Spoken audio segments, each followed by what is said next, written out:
This is A Word, a podcast from Slate. I'm your host, Jason Johnson. We all know what it means for something to go viral, from TikTok dances to moments of heartbreak and violence. But what if the same structures and tech that make these images go worldwide could also spread important ideas like, justice? How do we make justice contagious, for example? And so the idea of viral justice is essentially a micro vision of change. The author of Viral Justice, How to Create the World We Want, coming up on A Word with me, Jason Johnson. Stay with us. We'd like to recommend a podcast we think you'll like called Axios Today. It's a daily news podcast covering the biggest stories and why they matter. Every morning, host Nyla Boodoo talks to Axios journalists around the country and experts around the world to give you what you need to know to start your day. It's everything from politics to space to race and justice, all in just 10 minutes. Listen to Axios Today wherever you get your podcasts.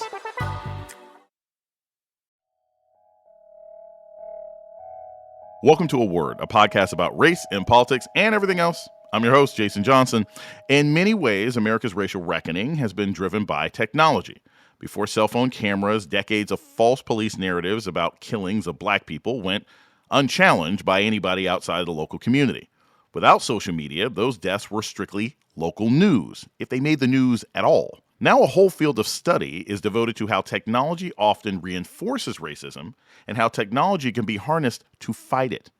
One of the leading voices in that field is Ruha Benjamin. She's a social scientist who specializes in the intersection of race and technology. Her new book is Viral Justice, How We Grow the World We Want. She's also a professor of African American Studies at Princeton University and the founding director of the Ida B. Wells Just Data Lab. Dr. Ruha Benjamin joins us now. Welcome to A Word. Thank you. I'm thrilled to be here, Jason. Let's start first with the term viral. What does it actually mean in a technological sense for an image or a meme or a story to go viral? Well, I think the way that we use it is to talk about how things become popular, how they grab our attention, how they are contagious in a way. And so we want to think about how we might assume that there's a kind of natural life cycle to these images and texts. But in the context of technology, often there are algorithms that make things more or less popular, putting them in front of our eyes, grabbing our attention. And so there's an element of design, orchestration / manipulation that can also go into things becoming viral. For the layman out there, and most people are nowhere close to being technology anthropologists, they don't know what an algorithm is. What do you actually do? Like, how would you describe your field of study to the layman or the first-year student coming into your class in Princeton? So I would say, first of all, to the question of what an algorithm is, we can just talk about it as a set of instructions that guide the decision-making of people, because there are algorithms that don't have anything to do with hardware or software. But when we apply it to the context of hardware and software, it's the way that we encode instructions so that our technologies make decisions, seemingly automatically, but in fact, there are humans behind the screen. And so as I would describe my field of study, it's about pulling back that screen and showing the humans that are involved so that we don't assume that our technologies are acting on their own. And so this looking at the social dimensions of science and technology is saying, let's go figure out who and what are orchestrating, are shaping, are designing our shared digital ecology. And what we find is that a very small sliver of humanity is actually monopolizing the power and resources to shape our shared reality on and offline. And so there is also an ethical and a political dimension to this work that says all of this should not be left up to a small group of people to decide. We should think about what it means to democratize tech development, to create public interest technology, rather than let private interests determine what kinds of technologies are developed. And so there's a research side of it, but there's also a social movement side of this that's saying that we need to dismantle the current way that things are happening and create something that's more participatory and inclusive. In your new book, it sort of focuses on this idea of viral justice.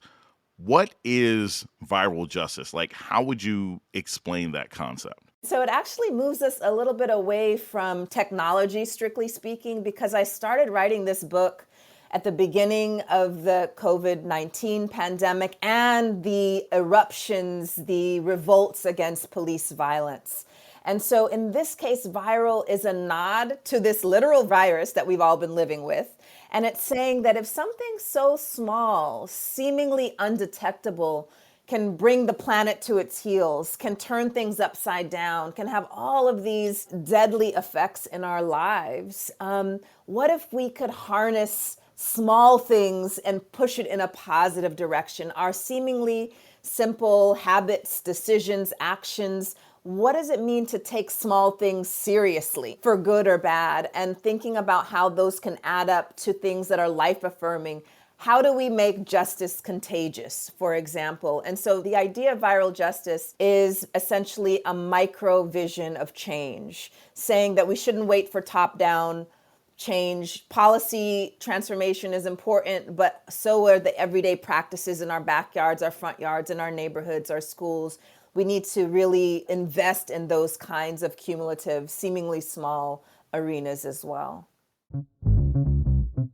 We're going to take a short break. When we come back, more from Professor Ruha Benjamin on her new book, Viral Justice. This is A Word with Jason Johnson. Stay tuned.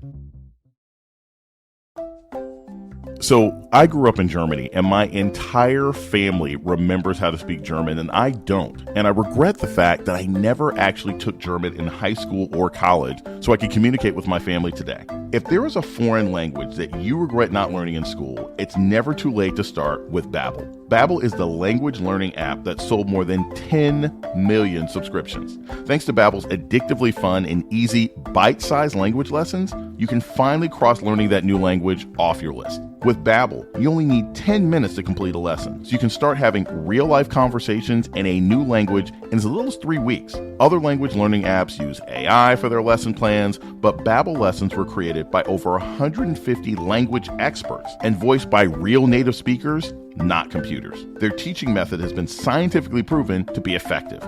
With Babbel, you can choose from 14 different languages, including Spanish, French, Italian, and for me, German. Plus, Babbel's speech recognition technology helps you to improve your pronunciation and accent. There's so many ways to learn with Babbel. In addition to lessons, you can access podcasts, games, videos, stories, and even live classes, which are fantastic. Plus, it comes with a 20-day money-back guarantee. Start your new language learning journey today with Babbel. Right now, get up to 55% off your subscription when you go to babbel.com/wordwith. That's babbel.com/wordwith for up to 55% off your subscription. Babbel, language for life. This is Jason Johnson, host of A Word, Slate's podcast about race and politics and everything else. I want to take a moment to welcome our new listeners. If you've discovered A Word and like what you hear, please subscribe, rate, and review wherever you listen to podcasts. And let us know what you think by writing us at aword@slate.com. Thank you. You're listening to A Word with Jason Johnson. Today we're talking about the new book, Viral Justice, with author Ruha Benjamin. So you've written several books about race and technology, but this is like your first sort of memoir. What made you want to write this story as opposed to something that's sort of the more hard tech science sort of academic stuff you've written in the past? You know, if we look at my last book, Race After Technology, in some ways what it's doing is it's showing the anti-Blackness that infects the digital realm, the technological realm. And so in Viral Justice, what I'm doing is saying, that, of course, doesn't just affect technology or science or medicine. It shapes so many other arenas of our lives, our education, our healthcare, our policing, our work and employment. And so essentially it's broadening the terrain in which I'm looking at these dynamics, but it's also pushing the conversation to say, as a social scientist, I can't just diagnose what's wrong without trying to encourage us to try to change that. And so I think about Du Bois saying, I can't be a cool, detached scientist while Negroes are being murdered, killed, starved. So there's an element of action that has to go along with our education and our research that this book is trying to encourage and incite and water. And so the reason why there's memoir as part of this social analysis is because I'm asking readers to take a hard look at their own lives, the decisions that they're making, the things that have shaped them, the things that they would want to do differently. And so if I'm asking a reader to do that, I feel like I have to do that too. I have to meet you halfway on the page and say, let me do that as well as I encourage you to do that so that we can walk this road together. You talk about sort of the individual choices that people make, the collective choices that we make when it comes to our health, our life, our decisions, justice. I want to talk about this other sort of interesting concept in the book when you talk about structural racism, how it affects our health. You talked about this concept called weathering, which I'd never seen anyone really write about before, and specifically how that played out in your father's life. Can you just tell us a little bit about this weathering concept and how you saw that play out in your father's life?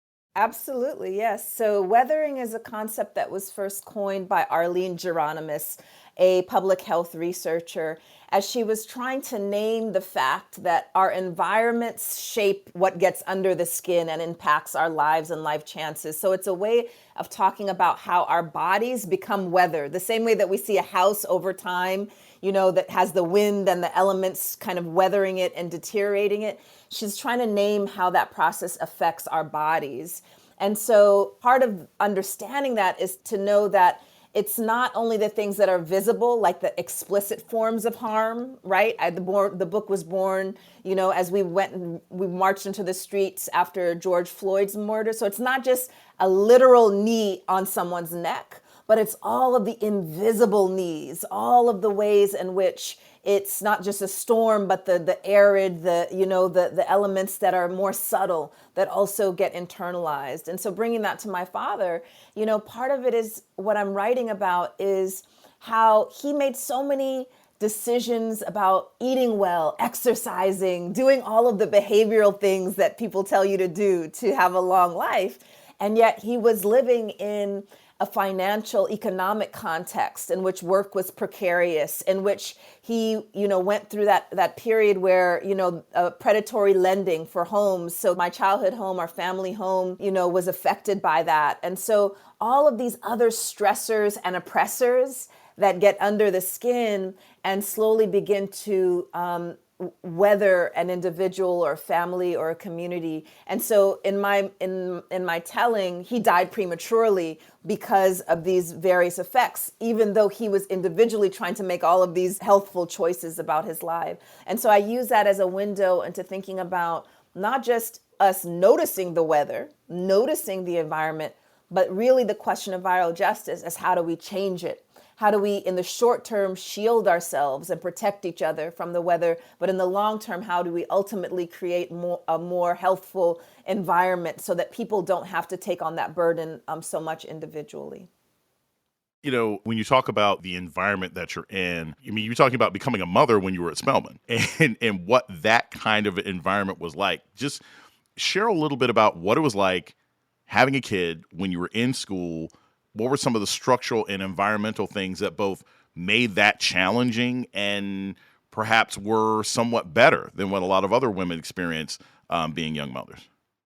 Yeah, it's a great example in my mind of how you can have this generally hostile environment, not necessarily simply at Spelman, but just being a young Black pregnant woman walking in the world and all of the cultural stereotypes, assumptions, hostilities that go along with that of you being irresponsible, promiscuous, lazy.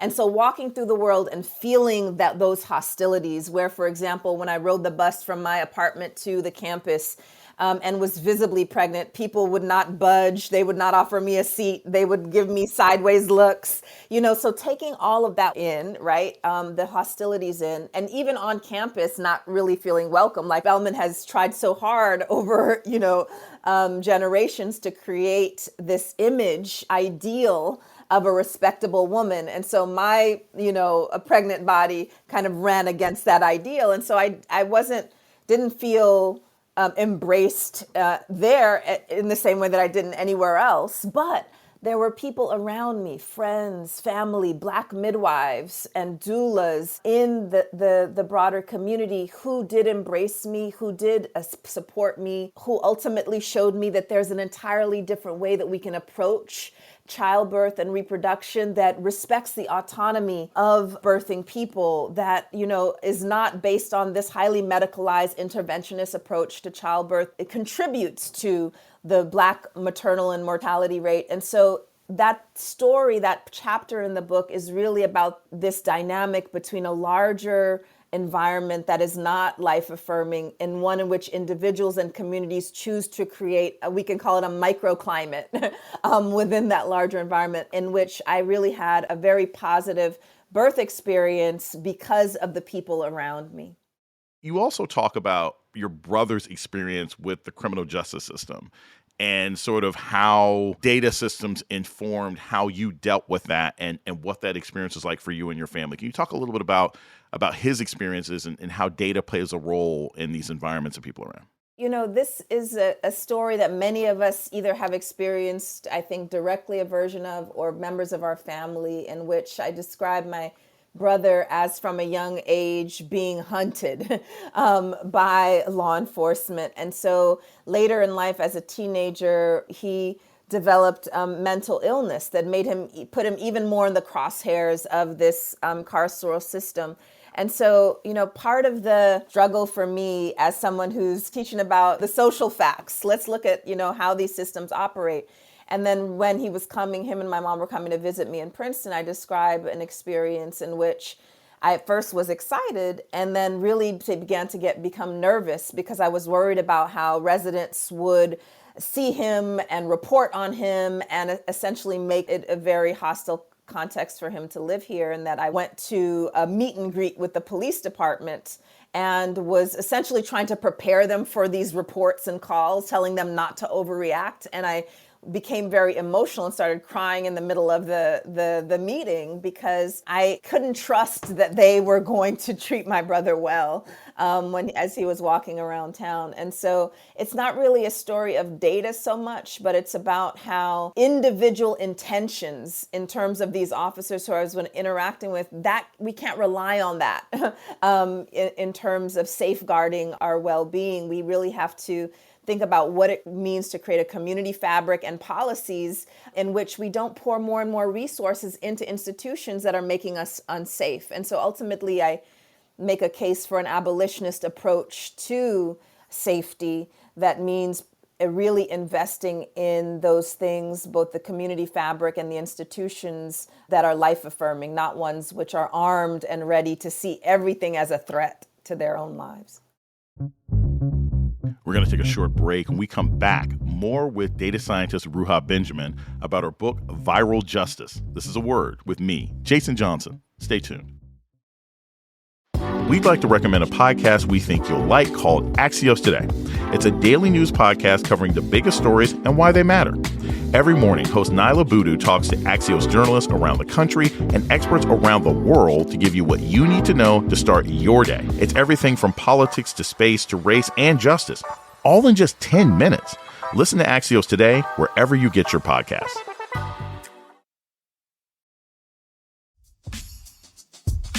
You're listening to A Word with Jason Johnson. Today, we're talking with social scientist Ruha Benjamin about her book, Viral Justice. I want to go back to this idea of sort of your argument about abolition and the data connected to it. There's no other government agency that can continue to fail the way the police do that would be open. If you had a hospital that had a closing rate, for gunshot wounds as bad as police are with murders, you close the hospital. When you do have public schools that graduate less than 40% of their kids, those schools get taken over by the state, but police barely solve murders on a regular basis. So talk a little bit about how data not only informs what structures should be taken out, but also how do we use data to build better structures for these things that society seems to think that we can't live without? Yeah, so the data is there, as you began to sketch, that really on its own could make a case for police and prison abolition. As you said, it's the only sector, the only arena in which There's massive failure, and yet it's not simply that we ignore the failure, but we continue to invest more into that, which in my mind, it comes down to the fact that the data and the facts alone will not save us. And for some people, it can change their mind. It can make them think differently to just look purely at the figures and the facts. But for most people, there is an emotional investment in the propaganda around policing. The idea that, oh no, if we just give them another $1 billion, they'll figure it out. Oh no, a new high-tech technology for surveillance, then it'll be even more transparent and accountable. And indeed, for a minute there too, I was in that school thinking, oh yeah, we just need more police cams. We just need more accountability systems. It's not the technology itself, but it's who then decides what images we see as a public. And so I think we need still people to do that research, to put it out there. That's fine. But we really have to understand that the stories that we tell about society, about policing and safety, that is also a form of evidence in which we really need to challenge the narratives and the stories that are told as much as we're trying to produce accurate statistics and data. Because between individuals and this data are a whole slew of stories and narratives. I'll give you one study, for example, out of Stanford that presented white Americans with data about the higher rates of incarceration in our jails and prisons, and approached people in New York and California, showed them these disparities, and then said, now that you see the data, are you willing to support reforms to, in California, the 3 strikes law, in New York, the stop and frisk policy? And what was kind of astonishing for this group of researchers is that the more people were exposed to that data, the less likely they were to want to support reforms to the policies that are creating those disparities. So as a social scientist, when I sit back and see those results, I say, well, part of the issue is we think that people are just taking in this data the way that we intend them to, and to draw the conclusions that we think should be drawn. Instead, there are a whole set of interpretive frames, we can call them lenses, stories, whatever, that are helping them make sense of that are anti-Black, that make them think that because you have those disparities, then our communities are more crimogenic, are more prone to this or that, which is why we have to care as much about those stories and retraining our attention in terms of how the sense making around safety as we do the statistics, because they are often even more powerful than we think. I love that you're focusing, and your book itself kind of plays into this idea of storytelling is absolutely necessary for data to be understood. Imagine you're talking to a young scholar, right? Imagine you're talking to yourself or anybody else who's out there studying now, beginning their PhD. What would you suggest to them to learn how to be good storytellers with their data? Because we can't change the world, we can't transform the world for justice or anything else if we don't know how to put a story with the data. And so I would first encourage them to think about how they are personally moved by facts. So tap into what moves, inspires them, what has shifted their thinking on a particular topic. And so to dig into their emotional intelligence and how their emotions shape their sense making and their knowledge, because I don't think you can do it for someone else until you figure out how you are moved by certain things. So for example, I talk about how as a young kid, my favorite show was A Different World, and seeing the professors and the deans and that the whole storytelling there, it imprinted on me. It showed me what was possible, so that later in life when I was making choices, these stories and these images were swirling around my head. And so it had an emotional and an imaginative impact on me. So that's one example, very short in the book, where I talk about how in terms of work and choices, how what we see matters, what's around us. And so similarly, I would encourage those who are thinking about how they are moved to then begin to become more vivid in their storytelling. I think as scholars, we jump to the data or the take home, but carry people with you. Walk with them, and break it down in a way that someone is standing with you and looking at the same thing rather than jumping to the conclusion. And that took a long time for me to figure out, okay, I'm supposed to dig into this and detail this and give you a sense of how it felt and how it smelled and what it, all of those things. And I think rather than glossing over that, really trying to unpack that in our writing and in our speaking is something that can bring people with you rather than just try to point them in the direction you want them to go. One of the things I took from your book is this idea of reimagining justice, reimagining what it can actually look like. And that's hard for a lot of people because our concept of justice in America, it's the system is never at fault, or there's nothing wrong with the system that can't be changed by a couple of individuals with moral integrity, et cetera, et cetera. So we're bombarded with images in popular culture that tell us our justice system has to work one way. What would you advise that people consume? Obviously your book, but from a pop culture and educational standpoint, to help them re-envision justice? Because I find that most times people don't even know how to think of it another way, which makes it difficult for them to absorb the data they may be given. Agreed. I mean, I think as a first step, we have to be much more discerning and cautious on what we take in. And so although we don't have a lot of alternatives to consume right at the moment and to take in, we need to be very cautious about the shows we watch, the news stories that really are 24 hours a day sort of pushing this propaganda into our imaginations, into our sense making. And at the same time, rather than just thinking about then what do we turn to, what do we consume, I think one of the invitations in the book is not to simply be consumers, is that we are all, whether we are writing a book, whether we are at hosting a play date with kids, whether we are sitting around at a lunch with friends, we are always telling stories. We are all storytellers and creators of our shared reality.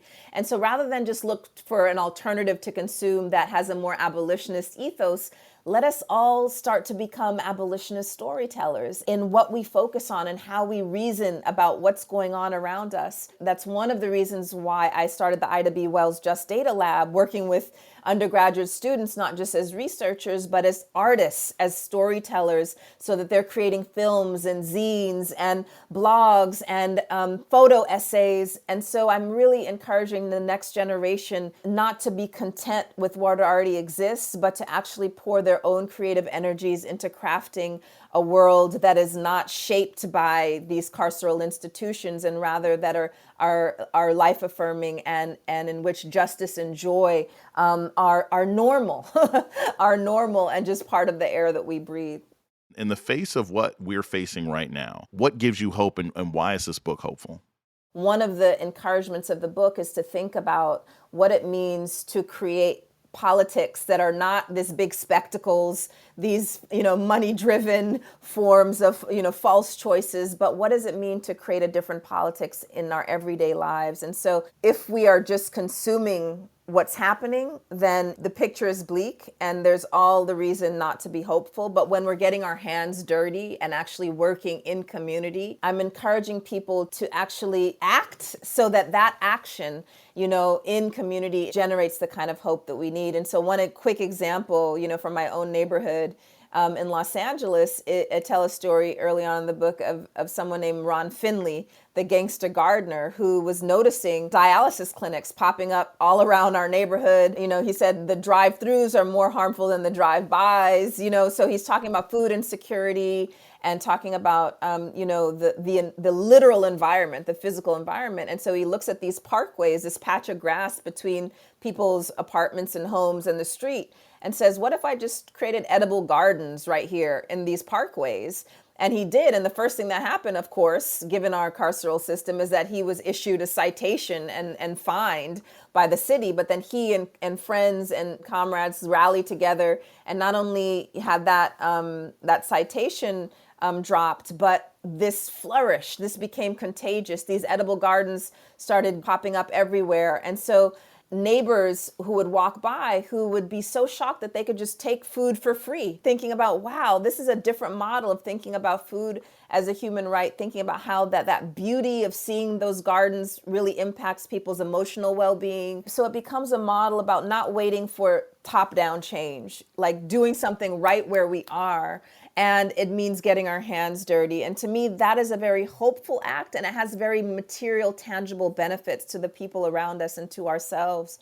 And so that's what I would encourage people to do, is rather than just looking outward, start inward with what you can do right under your feet.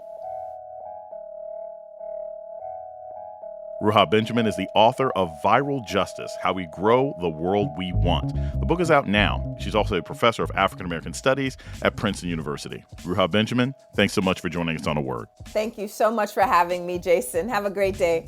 And that's a word for this week. The show's email is aword@slate.com. This episode was produced by Christy Taiwo Makanjula. Ben Richmond is Slate's Senior Director of Operations for Podcasts. Alicia Montgomery is the Vice President of Audio. Our theme music was produced by Don Will. I'm Jason Johnson. Tune in next week for A Word.